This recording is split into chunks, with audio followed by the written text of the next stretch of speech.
Hello दोस्तों, नमस्कार, आदाब, सत श्री अकाल, राम राम। मैं वीर भाटी स्वागत करता हूं आप सभी का हमारे इस शो में जिसका नाम है मोर देन देसी। और आज की जो हमारी मोर देन देसी गेस्ट है उनका नाम बताने से पहले मैं आप सभी से रिक्वेस्ट करूंगा कि इस वीडियो को ज़्यादा से ज़्यादा शेयर करें ताकि जो हमारी ये मोर देन देसी गेस्ट है इनके बारे में, इनकी जर्नी के बारे में ज़्यादा से ज़्यादा लोग जान सके और ज़्यादा से ज़्यादा लोगों का सपोर्ट उन्हें मिल सके। तो आज की जो हमारी मोर देन देसी गेस्ट है वो है Indian track and field athlete, 400 meter national gold medal miss Rajni Nagar. जी हाँ, मिस रजनी नागर जो 3 times in a row national gold medalist है 400 मीटर रनिंग चैंपियनशिप में। सो प्लीज वेलकम हमारी आज की मोर देन देसी गेस्ट मिस रजनी नागर। सो रजनी जी, स्वागत है आपका हमारे शो पे। कैसे हैं आप? बिल्कुल ठीक हूँ। सो रजनी जी, सबसे पहले एक ऐसा सवाल है जिसका आंसर मैं आपसे जानना चाहूँगा, जो हर एक छोटे बच्चे से पूछा जाता है। जब भी वो स्कूल में होता है तो टीचर्स पूछते हैं, घर पे होता है तो पेरेंट्स या जो गार्जियंस होते हैं वो पूछते हैं कि बेटा बड़े होके क्या बनना चाहोगे। तो आपसे जब ये सवाल पूछा गया था तो आप क्या बनना चाहते थे तब? मैं पुलिस में इंस्पेक्टर बनना चाहती थी, बचपन से ये बोलती आ रही थी। सो रजनी जी, आप बनना चाहते थे इंस्पेक्टर, लेकिन अभी आप एक ट्रैक एंड फील्ड एथलीट हो, वो भी 400 meter gold medalist national level पे।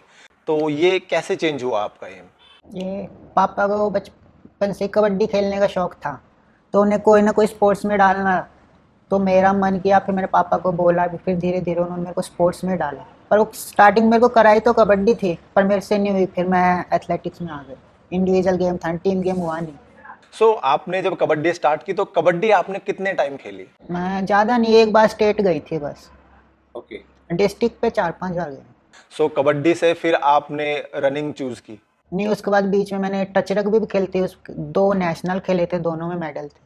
कबड्डी भी खेले, फिर आपने टच रग भी खेली। सो फिर आपका जो ये रनिंग का जो सिलसिला था, जो ट्रैक एंड फील्ड एथलीट जो आप बने हो अभी, ये वाली जर्नी कहाँ से स्टार्ट हुई फिर? ये स्कूल से, गांव में एक भैया है, रो में है वो, उनके साथ गई थी मैं बदरौला गांव में लड़कों के साथ मैराथन भागने। तब से तो तब से आपका ये स्टार्ट हुआ जर्नी। सो आपने स्टार्टिंग में जो compete किया वो लड़कों के साथ compete किया? हाँ। सो मैं चाहूँगा रजनी जी कि आप हमारी ऑडियंस को अपनी अचीवमेंट्स बताएं। आप कौन कौन से मेडल्स हैं, कौन कौन से अचीवमेंट्स आपने अभी तक ली हुई है? 2 बार तो अंडर-20 जूनियर नेशनल में गोल्ड है, 2015-16 दोनों साल। 2017 में 4x400 में गोल्ड है, 18 में सिल्वर है। उसके बाद तो लॉकडाउन है, कोविड वगैरह। सो रजनी जी, जब आपने इनिशियली रनिंग स्टार्ट की थी तो तब आपको किन किन चैलेंजेस का सामना करना पड़ा था? सबसे पहले तो ट्रैक बहुत दूर था, 15 किलोमीटर। फिर अकेले आना जाना, छोटी थी, 14 साल 15 साल ऐसे। फिर बाइक से अकेले आना जाना वो था। फिर कुछ गांव वाले जो बोलते हैं लड़की अकेले आती जाती है। जी बिल्कुल। एक चीज़ जो होती है, जो रूरल एरिया में मोस्टली देखा जाता है कि लड़कियों को ना इतना बढ़ावा नहीं दिया जाता किसी भी चीज़ में, अगर हम बात करें, और ख़ासकर स्पोर्ट्स में तो बिल्कुल भी नहीं दिया जाता। अब जाके थोड़ा सा हो गया है, थोड़ी जागरूकता आई है, थोड़ा सपोर्ट मिल रहा है, लेकिन उस टाइम पे तो आपके पास ये इस टाइप का बिल्कुल माहौल नहीं था, बिल्कुल सपोर्ट नहीं था। तो तब आपको कैसा फील होता था जब लोग बोलते थे ये सब? नहीं, मैं कभी ध्यान नहीं देती थी क्योंकि मम्मी पापा दोनों साथ थे। सो फैमिली की तरफ से आपको पूरा सपोर्ट रहा है।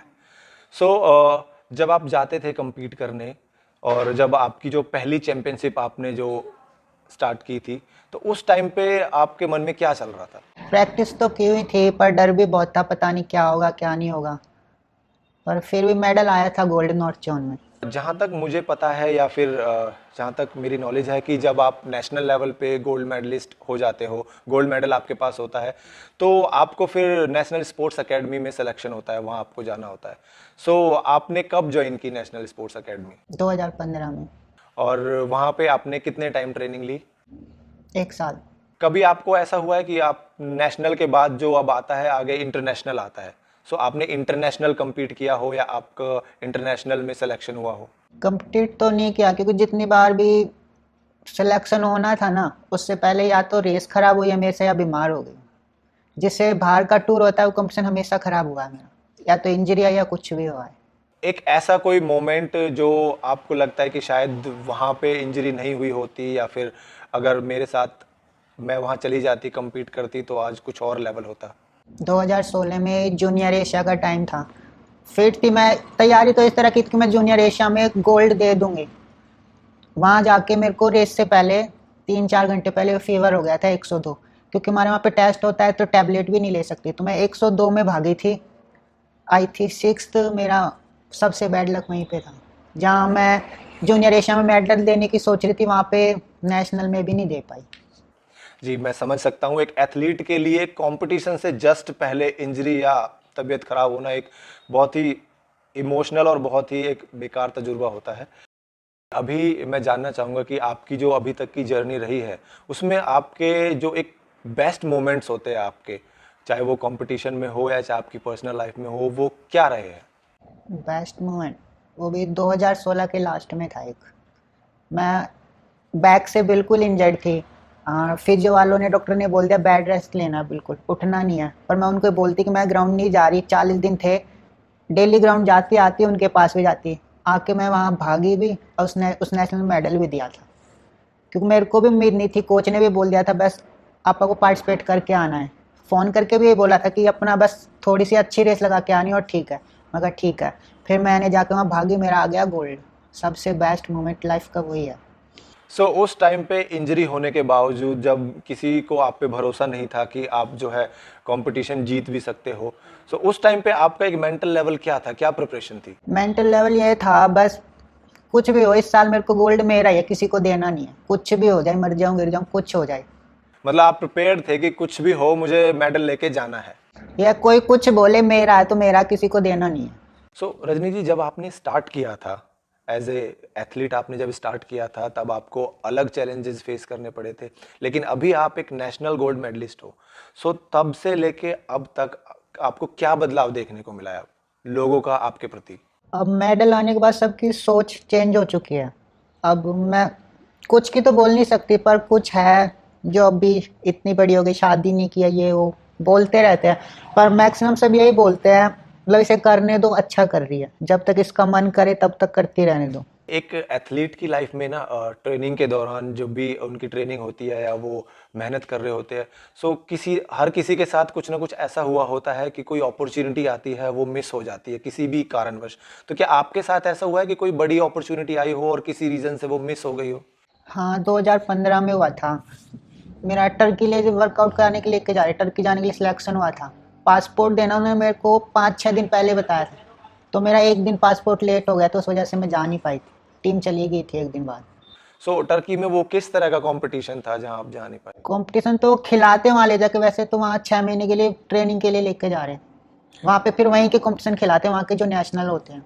सो रजनी जी, मैं थोड़ा जानना चाहूँगा आपकी ट्रेनिंग के बारे में कि जब आपने ट्रेनिंग स्टार्ट की, क्योंकि गांव में क्या है फैसिलिटीज़ थोड़ी कम होती है, इतनी फैसिलिटीज़ नहीं होती, थोड़ी दिक्कत परेशानियों का सामना करना पड़ता है ट्रेनिंग के दौरान।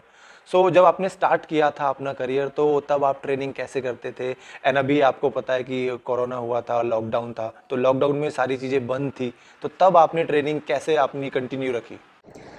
स्टार्टिंग में यहाँ पीछे एक मंदिर के पास में ग्राउंड है छोटा सा। वहाँ कच्चा है, पर वहाँ पे भैंस भी घूमती है, तो उधर करते थे स्टार्टिंग में भी। अब लॉकडाउन में यमुना पे जाते थे। वहाँ पे यमुना में सैंड में वर्कआउट करते थे, पुल पे करते थे। और थोड़ा सा खादर का वो एरिया नहीं है, उधर लॉन्ग रन उधर करते थे। मतलब लॉकडाउन में आपने खेतों में अपनी ट्रेनिंग चालू रखी थी।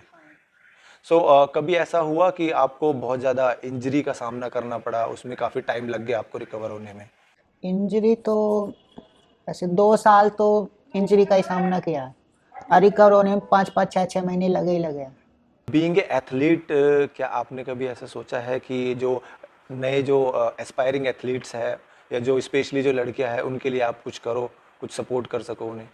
मैंने एक लड़कियों के लिए नेक्स्ट ईयर अकेडमी खोलने की सोची है, कि जहाँ पर सेफली अपनी लड़कियों को मेरे पास वर्कआउट के लिए फैमिली बेफिक्र होकर भेज सके। ये तो आपकी बहुत ही अच्छी सोच है। मैं भी चाहूँगा कि जल्द से जल्द आप जो है अपनी एकेडमी ओपन करें, क्योंकि हर किसी के लिए लड़की के मामले में हम बात करें तो हर कोई सबसे पहले सेफ्टी के बारे में सोचता है।